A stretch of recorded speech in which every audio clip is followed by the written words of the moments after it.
Would you mind paying if you want to hold Lucas? After all, you two are practically strangers to him. What? My husband and I were utterly stunned.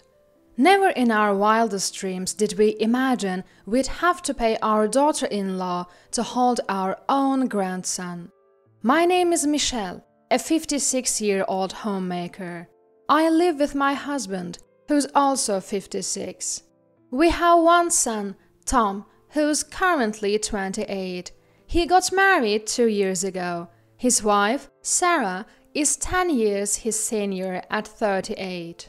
After graduating college, Tom got a job and moved out on his own. Apparently, Sarah, a senior colleague at his workplace, aggressively pursued him from the get-go. Tom has always been strong in STEM subjects. Throughout high school and college, he was immersed in them. Shy and reserved by nature, he had never dated a woman before. Suddenly, pursued by an older woman at work, Tom was initially reluctant. However, Sarah kept pushing, inviting him to lunch, finding reasons to be near him, and eventually they started going out for drinks. Things escalated quickly from here. When we heard that Tom was marrying a woman 10 years his senior, my husband and I were shocked. But it was Tom's choice, and considering his reserved nature, we thought maybe it was a good thing to be led by an older woman. As wedding preparations progressed, we encountered some surprises. Sarah insisted on changing outfits 5 times during the ceremony. Of course, it was all Sarah's idea. Tom, not one for the spotlight, wasn't thrilled about even having a wedding. But Sarah had her dreams, and one of them was those 5 outfit changes. It's a once-in-a-lifetime wedding. I won't settle for less. A bride is like the star of her own fairy tale, you know. Tom needs to make all my dreams come true. Faced with this, Tom felt he had no choice. The wedding ended up costing much more than anticipated, draining most of the savings Tom had accumulated since started working. During the 5th outfit change at the reception, a male relative whispered to us, "I've never seen a wedding with so many outfit changes. Tom's pretty much wrapped around her finger. He's in for a tough time." I could only laugh. But his words echoed our own thoughts. People complimented Tom on his beautiful wife, but she also seemed quite proud of her beauty. As parents, we couldn't help but worry about their future together. 2 years post-marriage, they had a baby boy. It had been a difficult birth, but we were thrilled when the baby arrived safely. The day after the birth, we rushed to the hospital. Outside the delivery room, Tom seemed restless and uneasy. "Tom, congratulations! That's wonderful!" "Ah, yeah, thanks." "I can't wait to meet the baby. Mind if I come in?" "Well, about that..." "What's the matter? Something wrong?" "No, it's just... Sarah's really tired right now and doesn't want visitors." "What? So we can't see the baby?" "Oh, no." "Alright then. No choice, I suppose. I'll take some photos and send them to your phone." "What about Sarah's parents?" "They came by earlier." "So they got to meet the baby?" Yeah. "So we're the only ones who can't. Can't you let us have a peek? Just a quick one. It seems like blood relatives and in-laws are treated differently. Sorry, but could you leave for today?" "Fine." Tom looked really uncomfortable. Likely, Sarah had asked him to decline visitors from inside the hospital room. Disappointed, we had no choice but to head home. Our son sent us a photo of the baby. Such a cute sleeping face. Seeing it made both my husband and me even more eager to meet the baby. I'd love to hold my first grandchild in my arms. I timed it around Sarah's and the baby's discharge and called my son to arrange a meeting. but we didn't get a favorable response. Sarah would be taking the baby to her parents' home for a while, so it would be difficult. So we waited for the day Sarah would return to their apartment from her parents' home. The baby was named Lucas. Finally, the time came for Sarah and Lucas to return after receiving postnatal care at her parents'. We got our son to agree, and finally, we were going to meet our grandson. We bought clothes, baby gear, and toys for Lucas. On the day of the visit, we went to our son's apartment. "Hello, may we come in?" Upon entering, we saw Lucas on his baby bed. He was energetically moving his arms and legs. He was a cheerful boy. What a lively boy! He's really cute. Next to the baby bed, Sarah stood with a sullen face. Could I hold him for a bit?" Sarah remained silent. Then Tom spoke. "Mom wants to hold Lucas, is that okay?" My son repeated my request to Sarah. He seemed like he was really treading on eggshells around her. Finally, the silent Sarah spoke. "You two are strangers to me. If you want to hold Lucas, will you pay?" What? We were frozen in disbelief. Strangers? Yes, I married Tom, but you are strangers to me and to Lucas. I don't want him casually held by just anyone.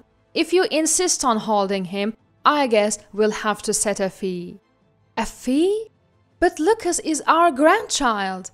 Exactly. And Sarah, didn't your parents get to hold Lucas? Of course, they're my parents. In that case, we should also… Look, I'm talking from my own perspective here. I married Tom, not the two of you. You're complete strangers to me. What if you drop Lucas or somehow get him sick? How are you planning to take responsibility? Responsibility, you say? I'm on maternity leave now, but I've been with my company for years, always managing risks. To let a newborn be held by complete strangers who have no intention of taking responsibility is naive, don't you think? Sarah's condescending tone left us, including my husband, dumbfounded. People with your mentality wouldn't last a day at my company. Also, just because Tom and I married doesn't mean we're all suddenly a family. I like to keep boundaries clear, do you understand? Sarah gesticulated with us as she told us. Sarah animated gestures as if scolding subordinates. She seemed not only good-looking, but also very confident in her long-standing career. She probably talks like this at work too. You could easily guess what the power dynamics between her and Tom, who was 10 years younger, must have been like in their workplace. That hierarchy seemed to have transferred to their marriage. Tom looked surprised at Sarah's words and gave us an apologetic look. But he couldn't muster up any words to counter her. "Let's just go." "All right." And so we left Tom's apartment without even getting to hold Lucas. We had our concerns before, but we never thought it'd come to this. We realized Sarah wants nothing to do with us, and Tom seems completely controlled by her, unable to voice his own opinions. It's harsh to call us strangers, isn't it? Yeah, I never thought we'd hear something like that. Pay money if you want to hold your grandson. But Lucas was so cute. He was. We had this conversation on our way home. Even after we got home, we couldn't stop talking about what had happened. We concluded that there is no other choice but to let go of our hopes.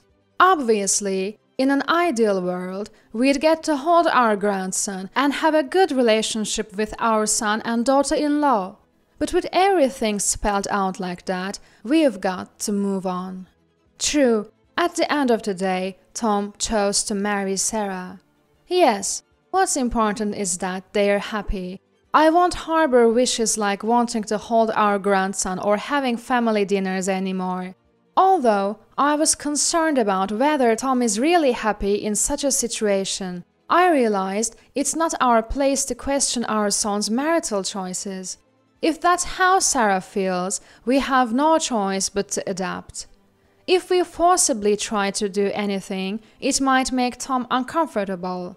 And so, we lost contact with our son's family. 2 years passed like this. Then one day, we received a call from our son after a long time. "Hello, Mom, it's been a while." "Tom, how have you been?" "Oh yeah, I'm alright. What's going on?" "Well, Sarah and I are thinking about moving out of our apartment and buying a house." "Oh, really?" "Yeah, so I was wondering if you could help us out financially." "What?" I listened as Tom explained the details. After Sarah's maternity leave ended, she returned to work, but she had conflicts with a coworker who had stepped up in her absence. In the end, Sarah quit her job. Now, she's a stay-at-home mom. After that, Sarah seems to have met other moms through her children. Sarah made some mom friends and got inspired by one of who lived in a house, not an apartment. She got excited about moving into a better home. After some house hunting, Sarah fell in love with a newly built home. Tom wasn't exactly thrilled, given their financial situation, but Sarah pushed ahead almost to the point of signing a contract. The down payment was higher than expected, which was a problem. Sarah suggested asking for our help. Sarah says it's a parent's duty to help out when their child is stuck. When we said we wanted to see our grandchild, she told us to pay up. Now she wants our help. Convenient, isn't it? I do feel bad about that. Well, let's put that behind us. As for the money, I have no intention of helping. Oh, alright then. If you can't afford it, live within your means. If you need parental support for something, maybe it's better to skip it. You're right, Mom. You've always been sensible, Tom. I don't know why you even had to ask. I guess so. Sorry for the awkward request. More importantly, are you happy right now? I'm not sure. Tom ended the call. The next day, the doorbell rang. My husband was out and I was home alone. Sarah showed up. Tom was with the kids at a nearby park. I needed to talk to you, my mother-in-law. What is it? Tom said you won't help us financially. That's correct.